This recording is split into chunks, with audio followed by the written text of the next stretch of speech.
అధ్యాయం 15 నుంచి, ఆ దినములలో వచ్చు దినములలో ఏమీ మిగలకుండా నీ నగరనందర సమస్తమును నేటి వరకు నీ పితరులు సమకూర్చి దాచిపెట్టిన దంతియు బబులోను పట్టుకు ఎత్తుకుని పోబడని యెహోవా సెలవిచ్చున్నాడు.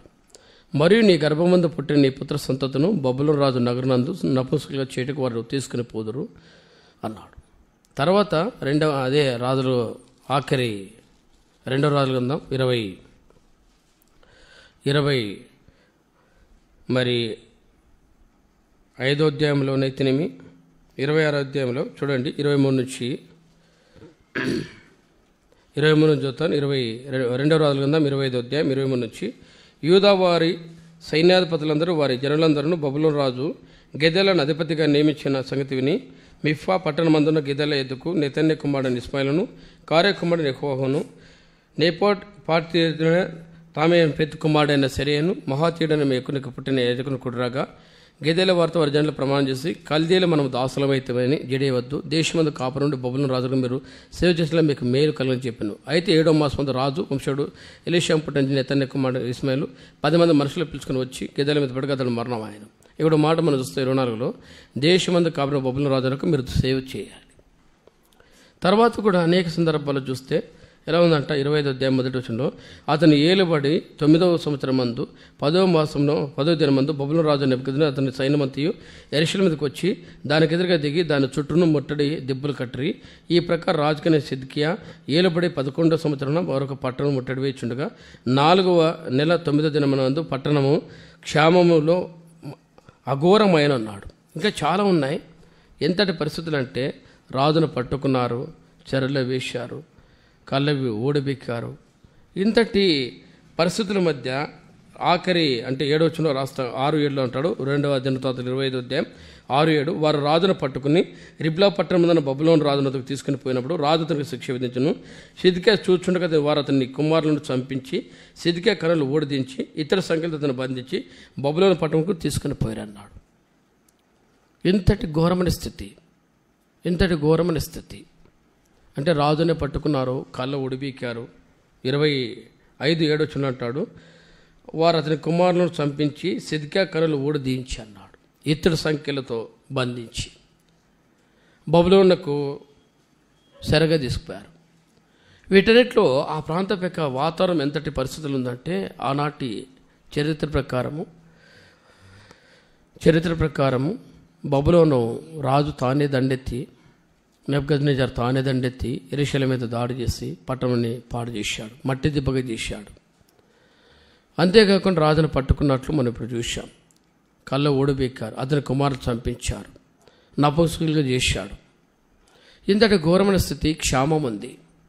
ఇలాంటి దౌర్భాగ్యమైన స్థితిలో ఆ దేశాన్ని వారు దోచుకున్నారు.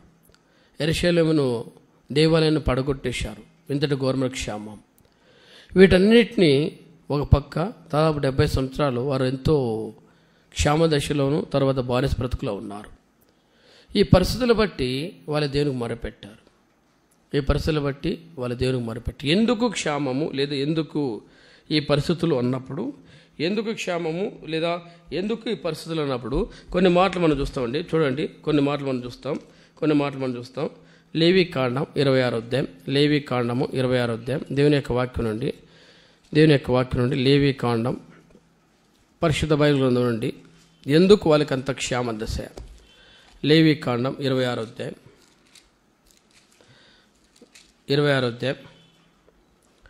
19 వచనంలో మరి 15 నుంచి చదువుతాను. చాలా ఉన్నాయి కానీ 14 అంటాడు, మీరు నా మాట వినక నా ఆజ్ఞలను అనుసరించక నా కట్టలను నిరాకరించినట్లా నా ఆజ్ఞలను అనుసరింపక నా నిబంధనలు మీరినట్లు మీరు నా తీర్పుల విషయమే అసహించుకునేలా అన్నాడు. తర్వాత 15 నుంచి, నేను నీకు పగవాడునవుదును, మీ చేతుల ఎదుట మీరు చంపబడదురు, మీ విరోధులు మిమ్మల్ని ఏలుదురు, మిమ్మల్ని ఎవరునూ తరవకపోయినను మీరు పారిపోదురు. ఇవన్నీ సంబంధించిన మీరు నా మాటలు వినని ఎడల నేను మీ పాపలను బట్టి మరి 7 ఇంతలుగా మీరు దండించేదను. మీ బల గర్వమును భంగపరిచి ఆకాశం నిమ్మవలెను భూమి ఇత్తడి వలె ఉండజేసేదను. మీ బలం ఊడిగిపోగును, మీ భూమి ఫలింపకుండాను, మీ దేశ వృక్షములు ఫలమేయకుండాను అన్నాడు.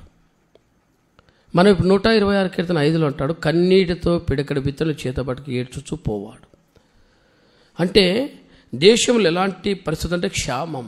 మనము 2వ రాజులు మరి 6వ అధ్యాయంలో చూసినప్పుడు ఆ రాజులకి ఎలాంటి ఘోరమైన పరిస్థితుల్లో ఉన్నాయంటే ఒక మాట కూడా చూస్తాం చూడండి. 2వ రాజుల గ్రంథం 6వ అధ్యాయం 2వ రాజుల గ్రంథం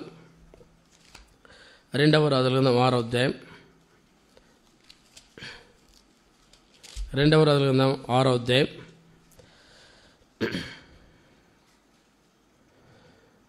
ఎంతటి ఘోరమైన పరిస్థితి అంటే 25లో అంటాడు. అప్పుడు సోమరోన్లో గొప్ప క్షేమం కలిగి ఉండగా గాడిద యొక్క తల 80 రూపాయలను అరపా పావు రేట్ 5 రూపాయలను అమ్మబడిను. వారు అంత కఠినంగా ముట్టడి వేసిండ్రి. ఎంత ఘోరమైన స్థితి అంటే ఆనాటి రాజుల పరిస్థితులు ఎలా అంటే గొప్ప క్షేమం. కనీసం ఎలాంటి పరిస్థితి అంటే గాడిద తల 80 రూపాయలు అరపావు పావు రేట్ 5 రూపాయలు. అంటే ఇప్పటికే కరెన్సీ విలువగా ఆ దినాలతో పోల్చుకుంటే మామూలుగా అంటే మనకు పాతకాలంలో చెప్పినప్పుడు మనం ఇప్పుడు రూపాయలు అంటున్నాం, ఆ దినాల్లో దమ్మిడీలు అన్నారు. అంటే మన పితరులు దాన్ని దమ్మిడీల కింద తీసుకొచ్చారు. అంటే ఇంత దమ్మిడి విలువ ఆ దినాల్లో ఎక్కువైంది. దాన్ని దమ్మిడిని పదార్థం తెచ్చించుకుంటూ పోతే రూపాయల కింద వచ్చేసాయి. అంటే దీన్ని పక్కన మళ్ళీ పెడదాం. అంతటి మామూలుగా అంతటి లో స్థానంలో ఉన్న దాన్ని 6 రోజుల్లో పెద్దగా దాన్ని దమ్మిడి లెక్క చేసేవారు. మరి అప్పటికి అంటే మన పితరుల దినాలంటే ఒక 50-100 సంవత్సరాల క్రితం అది. మరి దాపు ఇంచుమించు మరి ఈ రాజుల యొక్క చరిత్ర దినాలకి అప్పటికి 80 రూపాయలు గాడితల. ఒక అరపావు యొక్క పావర్ రేట్ 5 రూపాయలు అంటే పావరం ఎంత ఉంటుంది? టోటల్ కలిపితే కూడా ఒకవేళ 100 గ్రామ్స్ తేలితే గొప్ప, 100 గ్రామ్స్ తేలితే గొప్ప, 100 గ్రాములు తేలితే గొప్పది. మొత్తం దాన్ని మొత్తం బలిస్తే కూడా దాంట్లో 4 భాగాలు ఇస్తే అంటే 25 గ్రాములు అప్పటికి 5 రూపాయలు, అంటే మామూలుగా 5 రూపాయలు. అంతటి ఘోరమైన క్షామం కలిగింది. ఆ దినాల్లోనే 2 స్త్రీలు వచ్చారు రాజు దగ్గరికి. అన్నారు, ఎలా ఉందంట జ్ఞాపం చేస్తూ చూడండి 28 వచ్చిన అంటుంది. నీ విచారణ కారణం అడగా ఆ స్త్రీ, ఈ స్త్రీ నన్ను చూస్తే నేటి ఆహారం నీ బిడ్డని నిమ్ము, రేపు మనము నా బిడ్డను భక్షించమని చెప్పినప్పుడు మేము మా బిడ్డను వంట చేసుకుని తింటిమి అన్నాడు. ఎంతటి ఘోరమైన స్థితి అంటే సొంత పిల్లలు తిన్నారు. అంటే తట్టుకోలేని గవర్నమెంట్ పరిస్థితి. అలాంటి క్షేమంలో దేవుని సన్నిధికి మొరపెట్టాలి. అంటే ఆర్థిక బడ్జెట్ కానీ ప్రతి పరిస్థితుల్లోనే దేవుని దగ్గరికి రావాలి. మామూలుగా అంటే మనం మామూలుగా మనుషుల మీద ఆధారపడతాం. సాధ్యమైనంత వరకు అది ఏ వ్యక్తి అయినా అది మనుషుల మీద ఆధారపడుతూ వస్తాం. కానీ కీర్తనకర్త ఒక మాట అంటాడు, కీర్తనలు 90 కీర్తనలో చూడండి,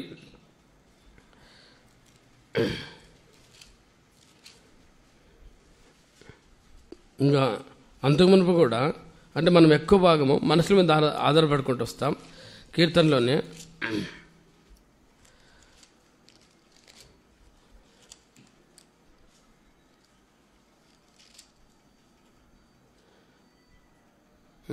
చూడండి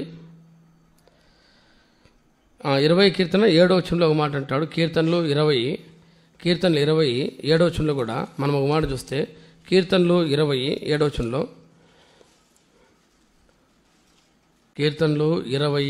వచనంలో కూడా ఒక మాట జ్ఞాపం చేస్తుంటాడు.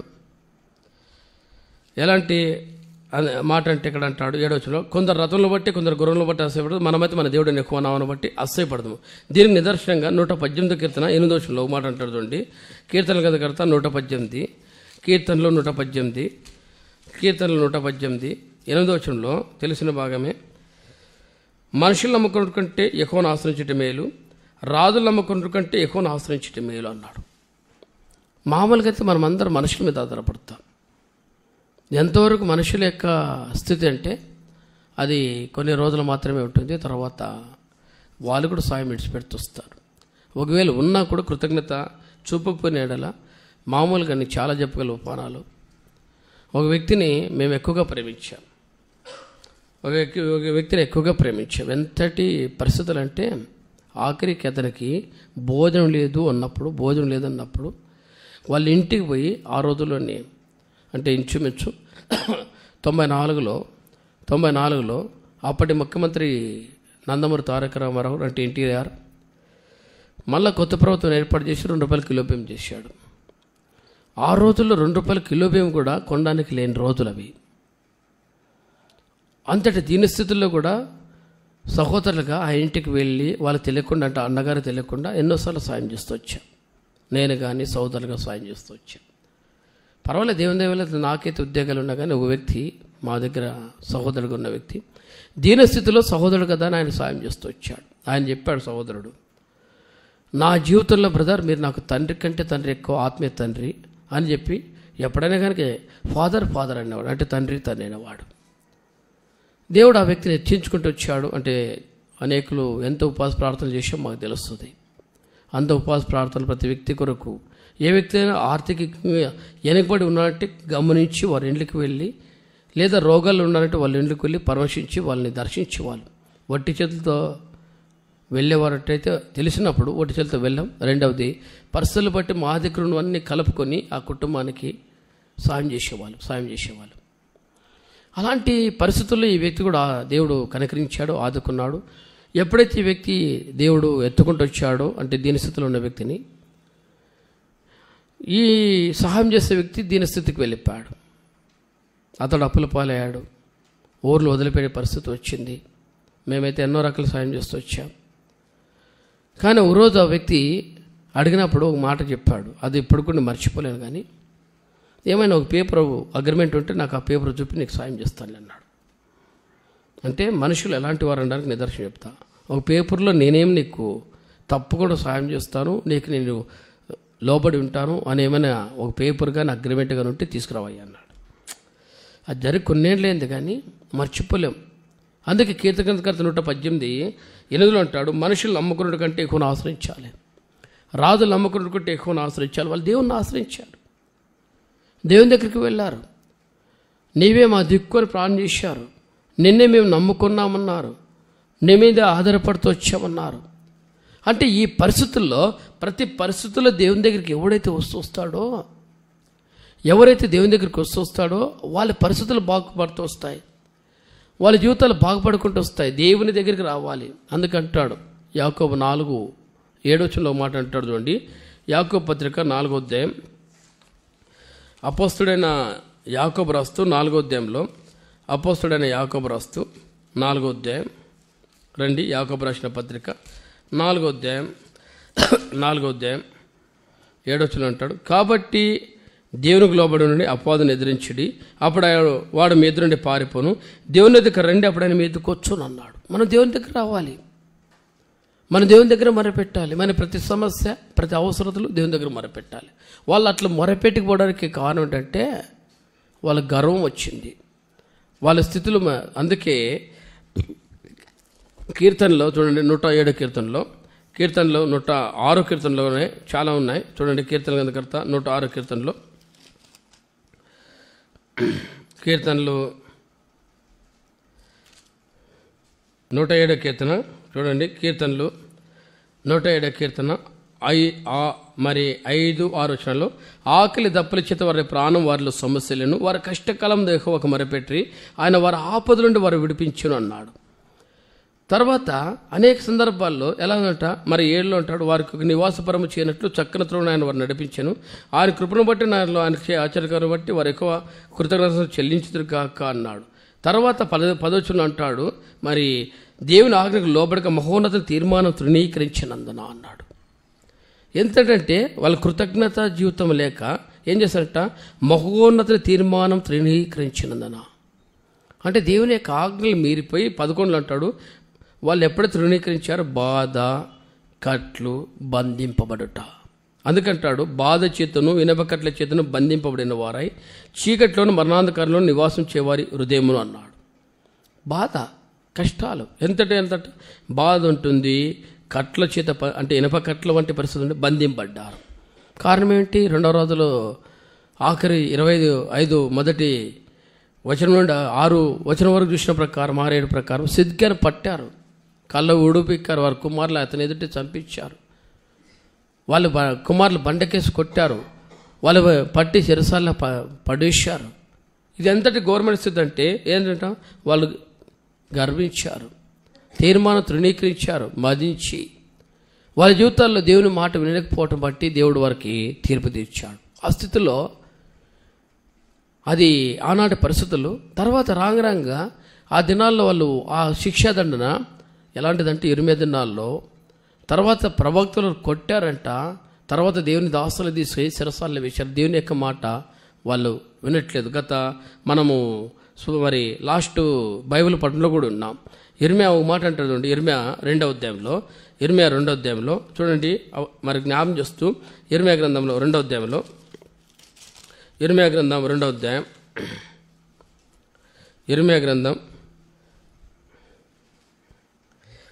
అధ్యాయం 13 అంటారు, నా జనులు 2 నేరం చేసినారు, జీవజల ఊటని నన్ను విడిచున్నారు, తమ కొరకు తొట్లను అనగా బదుల నిలువని తొట్లను తొలిపించుకున్నారు అంటూ ఇర్మియా తన జీవితాల్లో దేవుని సన్నిధి నుండి వాళ్ళు వెడలిపోవట, దేవుని సన్నిధి నుండి వారి జీవితాల్లో దేవుని మర్చిపోయే జీవితాన్ని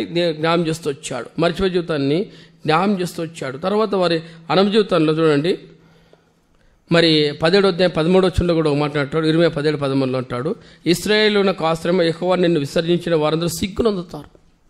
దేవుని వాళ్ళు విసర్జించారు. కారణం ఏంటంటే దేవుని మర్చిపోయారు, దేవుని విసర్జించారు. ఈ దినాల్లో ఎందుకు వాళ్ళకి బాధలు దుఃఖాలు అంటే కారణం ఏంటంటే ఇర్మియాతో అయ్యో వాళ్ళని విసర్జించారు కాబట్టి. 17వ అధ్యాయం ఇప్పుడు మనం చూస్తూ వచ్చాం. ఇర్మియా గ్రంథం 17వ అధ్యాయం 13వ వచనంలో 17:13 అంటాడు, ఇశ్రాయేలునకు ఆశ్రమ యెహోవా నిన్ను విసర్జించిన వారందరూ సిగ్గునందుతారు. తర్వాత అంటారు, నా ఎడల ద్రోహం చేయవారందరూ యెహోవాను జీవజల ఊటను విసర్జించున్నారు కనుక ఇసుక మీద పేరు రాయబడిన వారుగా ఉంటారు. వారి జీవితాలు ఏంటంటే మరి ఒకటంట సిగ్గునంతారు 17:13లో. తర్వాత ద్రోహం చేయవారందరంట జీవజల ఊటనైనా నన్ను విసర్జించారు. అంటే దేవుడు వాళ్ళు మాట్లాడు వారితో దర్శించాడు. చాలా వరకు అదే మనకు దేవుని యొక్క జీవం అనేది మన జీవితాల్లో ఉండం. దేవుని యొక్క జీవం మన జీవితాల్లో ఉండదు. అంటే కారణం ఏంటి? దేవుని విసర్జించా. మనకు తెలుసు సంస్థను కూడా న్యాయాధిపతులు 16, 19, 20లో రాయబడిన ప్రకారం దేవుడు తను విడిచానని ఎరగలేదంట. అంటే ఎంతటి ఆత్మీయ దౌర్భాగ్య స్థితికి, చనిపోయిన స్థితికి వచ్చాడో అది మనకు తెలుసు. అందుకే ఇక్కడ అంటాడు, ద్రోహం చేశారు, వాళ్ళు సిగ్గునొందారు, జీవజల ఊట నన్ను విసర్జించారు కాబట్టి వారి పేర్లు ఇసుక మీద రాయబడిన వారుగా ఉంటారు. ఇసుక మీద రాయబడిన పేర్లు నిలబడవు, రాతి మీద చెక్కబడితే నిలబడతాయి. అంటే వారి జీవితాల్లో దేవుని సన్నిధిలో వాళ్ళు లేనట్టుగా ఉంటారు. అలాంటి పరిస్థితుల మధ్య 70 సంవత్సరాలు భయంకర క్షామ దశలో వాళ్ళు వెళ్ళారు. భయంకర చెరసాల జీవితాల్లో వాళ్ళు ఉన్నారు. అప్పుడు వారు మొరపెట్టారు. ఎంతటి అద్మాన స్థితిలో వారు మొరపెట్టారన్నప్పుడు ఆ ప్రార్థన ఇర్మియా లాంటి ఆనాటి దైవజనులు, ప్రవక్త యెషయా లాంటి, హోషేయ లాంటి, మీకా లాంటి దైవజనులు ఎంతోమంది మొరపెట్టారు, ప్రార్థన చేశారు. వాళ్ళు ప్రార్థన చేస్తుంటే దేవుడు వాళ్ళ ప్రార్థనకు ప్రతిఫలంగా వాళ్ళకి ఉత్తరం ఇచ్చాడు. ప్రార్థన ఫలితంగా దేవుడు వారితో మాట్లాడుతూ వచ్చాడు, వారికి సమాధానం ఇచ్చాడు. అయ్యా వారిని విడిపిస్తారన్నాడు. మనం ఇప్పుడు చూసాం 106వ కీర్తనలో శ్రమలు తాళలేక 107వ కీర్తనలో వారు దేవునికి మొరపెడుతూ వచ్చారు. ఇబ్బందులు వారు మొరపెడుతూ వచ్చారు. ఆ పరిస్థితి మనం మొరపెడుతుంటే అందుకే ఎట్లా ఉండాలంట? 126వ కీర్తన 5లో అంటాడు, కన్నీటితో పిడికడి విత్తలు చేత పట్టి ఏడ్చుతూ విత్తాలి. మన జీవితంలో ఇది ఉండదు. ఇప్పుడు మనం 2వ పాట కూడా పడినాం, మా బంధు మా జనులను నశించుట చూసి సహింపక కన్నీటితో చేయి ప్రార్థన వినువా. మా బంధు మా జనులు, మా తల్లిదండ్రులు నశించుతున్నారు చూసి సహింపలేక. ఈ పరిస్థితి ఎంతటి దౌర్భాగ్య స్థితికి వస్తుందంటే ఆ పరిస్థితి ఇప్పుడు మనకు తెలుసు ఎట్లుంటుంది. మనకు ఇప్పుడు ఏవైనా సరే, ఇప్పుడు మనం ఇక్కడ చూస్తుంటే ఇప్పుడు అడుగుతూ వచ్చారు, అయ్యా మరి మీకు ఓటర్ లిస్ట్లో ఆధార్ లింక్ ఉండాలి అంటే ఆధార్ ఎందుకు ఆధార్ లింక్ అన్నప్పుడు 2-3 ఓట్లు ఉంటాయి. అక్కడ 2-3 ఓట్లు ఉంటాయి కాబట్టి ఆధార్ లింక్ ఏర్పడితే ఆధార్ నెంబర్ ఎక్కడైతే కొడుతుందో డీటెయిల్స్ అంతా వచ్చేస్తుంది కాబట్టి ఎక్కడైనా కానీ ఈ పేరు మీద అక్కడ కనబడితే ఎన్నైనా ఇవన్నీ క్యాన్సిల్ చేస్తూ ఒకటే పెట్టుకుంటాం. నువ్వే నెగిటివ్ అంటే నువ్వు ఎక్కడైతే సొంత అడ్రస్ ఇచ్చావో సొంత అడ్రస్లో పెట్టుకుంటాం.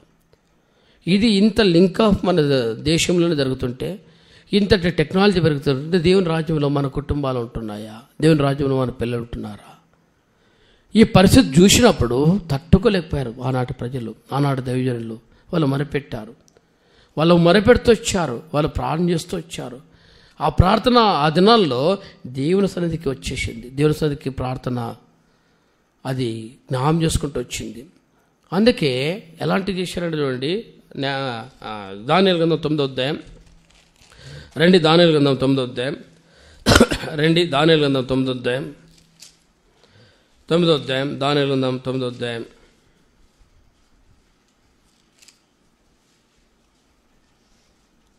ఎంతటిగా వాళ్ళు ప్రార్థన చేస్తారంటే 9వ అధ్యాయంలో 6 నుంచి చదువుతాం చూడండి. చాలా ఉన్నాయి కానీ 5 నుంచి చదువుతాను. మేమైతే నీ దాసులకు ప్రవక్తలు నీ నామను బట్టి మా రాజులను, మా అధిపతులను, మా పితరులను, యూదా దేశం జనులందరికీ చెప్పిన మాటను ఆలకింపక నీ ఆజ్ఞలను నీ విధులు అనుసరించడం అని పాపులము దుష్టులమును చెడుతనమందు ప్రవర్తించు తిరుగుబాటు చేసిన వారం. 5లో జ్ఞాపకం చేస్తున్నట్ట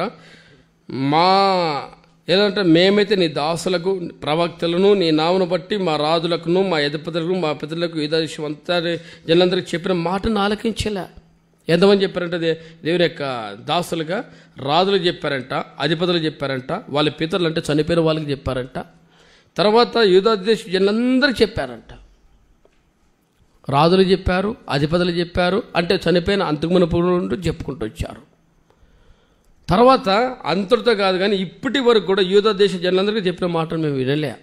ఒకటి సత్యం ఇది. ఈరోజు కూడా మనం వినం. మన పితరులు అలాగే, మనం అలాగే ఆలకింపక, ఇక్కడ అంటాడు 6లో నీ ఆజ్ఞలను నీ విధులు అనుసరించడం మాని పాపులమును దుష్టులమును చెడుతనముతో ప్రవర్తించు తిరుగుబాటు చేశాం. ఎలా అంట? నీ విధులను అనుసరించే మానాం, నీ ఆజ్ఞలను అనుసరించడం మానాం. అంటే 1 యోహాను 3:4 ప్రకారం ఆజ్ఞ అతిక్రమే పాపం అన్నాడు. ఆజ్ఞ అతిక్రమే పాపం అన్నాడు. అంటే దేవుని మాట వినకపోతే పాపం. మొదటి సమయాలు 15:20 అంటాడు, బల అర్పించడం కంటే సమీపించి మాట వినట శ్రేష్టం అన్నాడు. ఈ విషయంలో మద్దెప్పావు కాబట్టి అన్నాడు. దావీదు సౌలు రాజుగా ఉండకుండా విసర్జించబడ్డాడు. అంటే దేవుని యొక్క మాటను పెడచోన పెట్టట దేవుని సన్నిధి నుండి ఎలాంటి ఆజ్ఞలు మీరిపోయారు. 2వది అంటాడు 6వ వచనంలో నీ విధులను అనుసరించడం మాన్యాం, క్రమాన్ని మేము పాటించట్లే. ఆజ్ఞలను అనుసరించము, క్రమాన్ని అనుసరించాము, విధులను అనుసరించడం మాన్యాం, పాపులము దుష్టులము చెడుతనముతో ప్రవర్తించు తిరుగుబాటు చేశాం. పాపులము దుష్టులము తిరుగుబాటు చేసినాం. దీన్ని బట్టి ఏంటంట 7లో అంటాడు, ప్రభువా నీవే నీతిమంతుడు, మేమైతే సిగ్గుచేత ముఖ వికారం పొందిన వారం. మేమైతే ఇప్పుడు సిగ్గుచేత వికారం పొందిన వారం, నీవే నీతిమంతుడు, మేము నీ మీద తిరుగుబాటు చేసేది దాన్ని బట్టి నువ్వు సకల దేశం మమ్మల్ని తరిమితివి. ఎంతటి అనుభూత వాళ్ళకి సకల దేశాలు తరిమారంట. దేశకాండం 28వ అధ్యాయంలో అంటాడు, లేవికాండం 26వ అధ్యాయంలో అంటాడు, మొదటి భాగములంతా అంటాడు, అయ్యా ఈ దేశం మీకు ఇచ్చానంటాడు. అబ్రాహాముతో వాగ్దానం చేశాడంట. మాట తప్పుడు ఆయన అబ్రాహాముతో మాట చేశాడు. మాట తప్పడు నరుడు కాళ్ళన్నాడు బిలాం. కాబట్టి మాట తప్పని దేవుడు ఈరోజు వాళ్ళ దేశం ఎట్లుందంటే, అయ్యా మరి 9వ అధ్యాయంలో అంటాడు, సకల దేశాలు మొదలు తరిమావు. సకల దేశాలు అంటే ఆ దేశం ఒక దేశంలో కాకుండా సకల దేశాలు తరిమారు. తర్వాత 7వ వచనంలో భాగంలో అంటాడు, యెరూషలేమును యూదా దేశంలో నివసించు స్వదేశంలో ఉన్నబట్టి పరదేశ వాసులకు ఉన్నబట్టి ఇశ్రాయేలు అందరికీ మాకు ఇదను సిగ్గే తగ్గింది. ఎక్కడ ఉందట? యెరూషలేమును యూదా దేశంలో నివసించు స్వదేశవాసులకు ఉన్నట్టు పరదేశవాసులకు ఉన్నట్టు ఎక్కడైనా ఉన్నాయి. మన పిల్లలు కానీ, మన కుటుంబాలు కానీ, మన పిల్లలు కానీ ఎక్కడైనా ఉన్నాయి. అంతా అదే బతికే. ఎవడు కూడా రోమా 3:11 ప్రకారం నీతిని అనుసరించి వారు లేం. రోమా 3:11, 12, 13, 14, 15 ప్రకారం నోరు మంచిది కాదు. ఎలాంటి అనుభూతం అంటే చూడండి, అపోస్తలుడైన పౌలు రోమీయులకు రాసిన 3వ అధ్యాయంలో చూడండి, ఇలాంటి జీవితాలు అంటే దేవుడు మన ప్రార్థన వినడు అనడానికి నిదర్శనంగా చెప్తున్నాం. రోమపత్రిక 3వ అధ్యాయం 13 అంటాడు, వారు గొంతుకు తెరిచిన సమాధి తమ నాలుగుతో మోసం చేదురు, వారి పెదవుల కింద సర్ప విషం ఉన్నది, వారి నోటి నుండి శపించుట పొగయి ఉన్నది అన్నాడు. ఎలా ఉందంట? వారి నోటి నుండి శపించుట పొగ ఉంది. ఇలాంటి దౌర్భాగ్యం జీవితం. అంతే 13లో అంటాడు తెరిచిన సమాధి. మత్తయి 23:23లో అంటాడు ఎలా ఉంటుంది చూడండి, మత్తయి సువార్త 23వ అధ్యాయం 23వ వచనంలో ఒక మాట అంటాడు. మత్తయి సువార్త 23వ అధ్యాయం రండి, మత్తయి సువార్త 23వ అధ్యాయం 27వ వచనం. అయ్యో వేస్తారులని శాస్త్రులారా, పరిచయాలారా, మీరు సున్నం గట్ట సమాధులు పోలి ఉన్నారు. ఆ వెలుపల శృంగారం కగ్గపడగా లోపల సచ్చిన వారి ఎముకలతో సమస్త కలుషితో నిండి ఉన్నాయి అంటే 28లో అంటాడు. అలాగే మీరు వెలుపల మనుషులకు నీతిగా కగ్గపడుతున్నారు, కానీ లోపల వేస్తారని అక్రమంతో నిండి ఉన్నాయి. మన జీవితం ఇలాంటివన్నీ ఒప్పుకోవాలి. ప్రభువా, దోషులము, అపరాధలము, మా నోరు మంచిది కాదు, మా పద్ధతులు మంచిది కాదు, శపించుటుంది, పగ ఉంది, మా జీవితంలో తెరిచిన సమాధి. ఎప్పుడైనా కానీ సమాధిని దగ్గరికి ఎవడు కూడా వెళ్ళలేము. ఒకవేళ తెరిస్తే దాని జీవితాలు భయంకరం. మనిషి బ్రతుకున్నందుకు దాని విలువ, ఎప్పుడైతే మట్టిలో పెట్టాడో, ఒకవేళ ఒక 3-4 రోజుల తర్వాత కూడా లాజరు చనిపోయినప్పుడు కూడా వాళ్ళ అక్క ఇచ్చిన సాక్ష్యం, చనిపోయిన 4 రోజులైంది వాసన కొడతాడు, 4 రోజులైంది వాసన కొడతాడు. తర్వాత ఇంకెక్కువ ఇప్పుడే మనం గోదావరి నదిలో మునిగిపోయిన వారి శవాల గురించి మనం వింటున్నాం. 3 రోజులు దాటిపోయింది, ఒకడు బతకలే. దాదాపు 72 మందిలో ఒక 24-25 మంది బతికారు. మిగతా వాళ్ళు ఇప్పటికీ అంటే ఇంచుమించు, అది కూడా గజయితిగా లాంటి వ్యక్తులు అప్పుబడి కొద్దిమందిని బతికించుకున్నారు. ఏదో మరి వాళ్ళు సేఫ్టీగా జాకెట్లు వేసుకున్న వాళ్ళు బతికారు. మిగతా వాళ్ళందరూ కూడా చనిపోయారు. కనీసము ఆ పడవ లేదంటే మరి దాదాపు 300 అడుగుల లోతులో ఉందంట. దాన్ని బయట తీయడం కష్టం.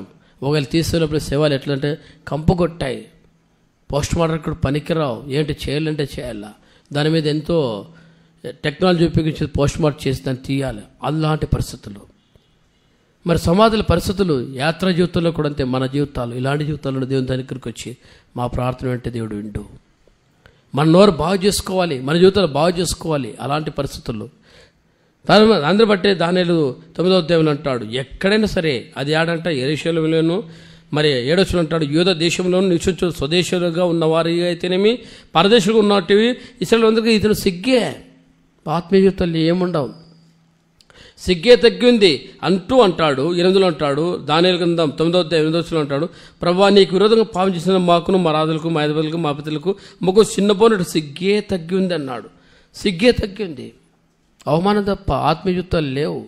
ఇవన్నీ ఒప్పుకోవాలి. ఇవన్నీ ఒప్పుకుంటూ ప్రార్థన చేశారు. 126 కీర్తనలో 126 కీర్తనలో, ప్రభువా, తప్పు చేసింది మేము, అపరాధులు మేము.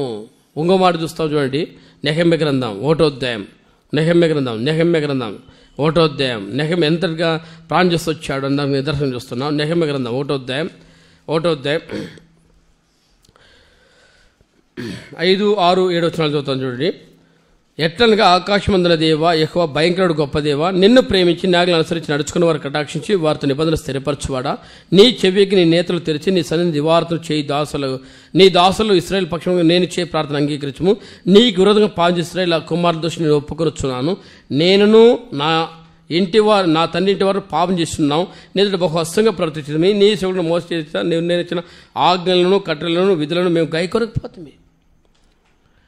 నెహెమ్యా ప్రార్థన చేస్తే మాట్లాంటాడు, ఎలా ఉన్నట్ట, నీ దాసులైన మరి పక్షంగా నేను చేసిన ప్రార్థన ఆలకించు. నేను చేస్తున్న ప్రార్థన ఏంటంటే 6వ వచనం 2వ అంటాడు, నీకు విరోధంగా పాపం చేసిన ఇశ్రాయేలు కుమారుల దోషిని ఒప్పుకొనుచున్నాను. నీకు విరోధంగా ఇశ్రాయేలు చేసిన కుమారులు చేసిన పాప నేను ఒప్పుకొనుచున్నా. ఎంతటంటే జీవితం వాళ్ళ దోషము నా మీద. ఎంతంటే క్రీస్తు ప్రభువారి యొక్క లక్షణాలు అవి, క్రీస్తు ప్రభువారి యొక్క లక్షణాలు అవి. తప్పు చేసింది ప్రజలు, ఒప్పుకునేది నెహెమ్యా. తప్పు చేసింది ప్రజలు, ఒప్పుకునేది దానియేలు. అర్థమవుతుందా? తప్పు చేసింది ఒకరు, శిక్షాదండాన్ని అనుభవించేది, లేదా దాన్ని భారం భరించేది, రేయింబలు మొరపెట్టేది. సంఘం అంటే అదే, ఒక ప్రార్థన పరుడు అంటే అదే, ఒక ఆత్మీయ జీవితంలో ఉన్నవాడంటే అదే. వారి దోషాన్ని ప్రభా, అందుకే ఆ దినాల్లో మరి పాల్యాంచు కానీ, ఆ దినాల్లో దైవజన భక్సింగ్ గారు కానీ వారు ఎంతగా ప్రార్థన చేస్తూ వచ్చారంటే, మరి దైవజన భక్సింగ్ గారు కానీ, డేవిడ్ బ్రైనార్డ్ కానీ ఎంత ప్రార్థన చేశారు. రెడ్ ఇండియన్ల మధ్య డేవిడ్ బ్రైనార్డ్ వారు చూసి వారి కొరకు రేయింబులు ప్రార్థన చేస్తూ వచ్చాడు. భాషరాని వారి కొరకు ఆయన వాక్యము కంటే ఎక్కువ ప్రార్థన చేస్తూ వచ్చాడు.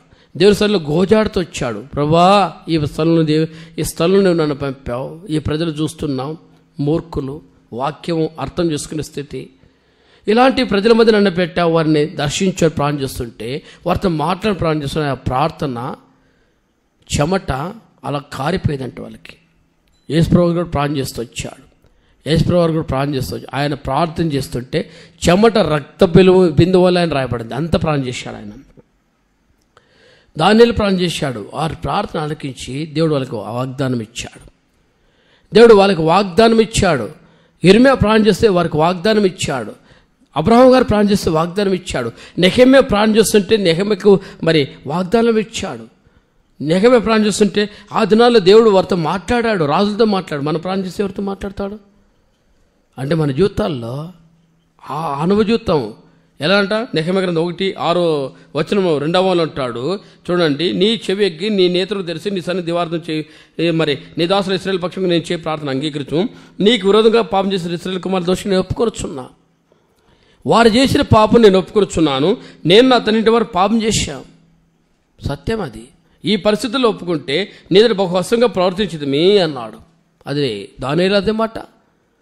విరోధంగా చేసిన పరిస్థితులు వాళ్ళు ఒప్పుకొని చేస్తూ మరి జ్ఞానం చేస్తూ ఈ ప్రార్థన చేసి, మోసే మాట వినట్లేదు, వాక్యాన్ని తావిట్లేదు ప్రభు, అందును బట్టి ఈ దేశ పరిస్థితులు ఇక్కడ ఉంటుంది, మా మందిరం కాలిపోయినాయి, మా పట్టణాలు కూలిపోయినాయి.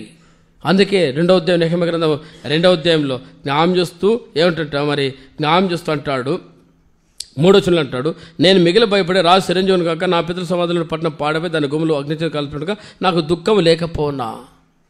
ఇదనాలు ఎవరికొంది ఆ దుఃఖం? ఎవరికొంది ఆ పరిస్థితి? తాగి తినలాడుతుంటే ఏమి చేయని పరిస్థితుల మధ్య కనీసం ప్రార్థించే స్థితి, ప్రభా వాళ్ళకి వాక్యం చెప్పే స్థితి, వాళ్ళు హెచ్చరిక చేసే స్థితి, లోబడిని లోబడకపోని. యిర్మీయాతో అన్నాడు, వాళ్ళు విన్ని వినకపోని, నువ్వు చెప్పు అన్నాడు, నువ్వు చెయ్యి అన్నాడు. వాళ్ళు లోబడి ప్రజలు నాకు తెలుసు, వాళ్ళకి ఆయన చెప్పు అన్నాడు. వాళ్ళు వినరని తెలుసు, ఆయన చెప్పు అన్నాడు. ఆ స్థితి ఎంతటి అనుభవజీవితం అంటే కొట్టబడ్డాడు, మరి ఆయన వట్టి బావులు వేయబడ్డాడు, అనేక రోజులు ఉపవాసాలు ఉన్నాడు, కనీసం తినడానికి తిండి ఇవ్వలేదు, చెరసాల్లో వేశారు, ఖైదీ పరిస్థితులు పెట్టారు, అయినా సరే ప్రార్థన చేశాడు. ఆ ప్రార్థనకు దేవుడు ప్రతిఫలం ఇచ్చాడు. అందును బట్టి కీర్తన 126:5 అంటాడు, కన్నీటితో పిడికడు విత్తన చేత పట్టి ఏడ్చుచూ విత్తవాడు సంతోషాలతో పనులు మోసుకొని వచ్చాడు అన్నాడు. మనం ఏం మోస్తున్నాం? ఉన్నవాళ్ళు పోగొట్టుకుంటున్నాం. మనం ఏం చేస్తున్నామంటే ఆత్మీయ జీవితాల్లో చూసి వారికి ప్రార్థించిన జీవితాలు అంటున్నాం. మరి అబ్రాహాం గారు ముగిస్తున్నా, అబ్రాహాము ఎప్పుడైతే సొదొమ పట్టణం పరిస్థితి దేవుడు చెప్పాడో ఆయన మౌనంగా ఉండలేదంట. ఆ పరిస్థితి చూస్తే మనకు తెలుసు. 18వ అధ్యాయంలో ఆదికాండం 18వ అధ్యాయంలో దేవునికి ప్రార్థన చేస్తూ వచ్చాడు, ప్రభా 50 మంది నీతిమంతులు, కనీసం 45, 40, 30, 20, 10 అంటూ ఆయన అన్నాడు, నా ప్రభు కోప్పడనిలా నేను దుమ్ములో ధూళిలో తగ్గించుకుంటా. ఆ మాట చూసుకొని ముగిస్తాం. ఆదికాండం 18వ అధ్యాయం రండి. ఆదికాండం 18వ అధ్యాయం 27వ వచనం అంటాడు, అందుకు అబ్రాహాం, ఇదిగో ధూళియు బూడిదలైన నేను ప్రభుత్వం మాట్లాడి తగ్గించున్నా. ఎంత తగ్గించుకున్నాడు ఆయన? ఆదికాండం 18వ అధ్యాయం 17-18లో అబ్రాహామును బట్టి దేవుడిచ్చే సాక్ష్యము, నేను చేయ కార్యము అబ్రాహాము దాచను అన్నాడు. రెండవదంట, అతడు నిత్యంగా బలముల గొప్ప జనమవుతాడు, అతని మూలంగా భూమి సమస్త జన్మలు ఆశ్రయించబడతాయి. ఎట్లా యెహోవా అబ్రాహాము గురించి చెప్పింది, అతను కలిగిన తన తర్వాత తన పిల్లలు తన ఇంటి వరకు నీతి నెల జరిగించు, యెహోవా మార్గం గైకొనున్నట్లు అతని గురించి నేను ఆజ్ఞాపించి నేను ఏదంటే ఆజ్ఞాపించిన అతడు ఎరిగిను, నేనేం చెప్తాను అది చేసి తన పిల్లలు నేర్పించేవాడు. ఎంతటి అంటే ఎట్లుంటుందంటే నాకు ప్రియుడు అని అర్థం, నాకు ఇష్టడు అనే. అలాంటి అబ్రాహాము గారు తన కుటుంబం బాగానే పెట్టాడు. మనం రెండూ లేవు, అది నేనైనా మనమైనా, మన కుటుంబాలకు బాగాలేవు. ఆత్మీయ జీవితంలో చని పరిస్థితులు ఉన్నాయి. అబ్రాహాము అయితే తన పిల్లలు నేర్పించాడంట, తన కుమారుడు ఇస్సాకు నేర్పించాడు, తన భార్యకి నేర్పించాడు. ఇవన్నీ చెప్పుకుని స్వయం చాలు. ఎవరిలో పడతారు?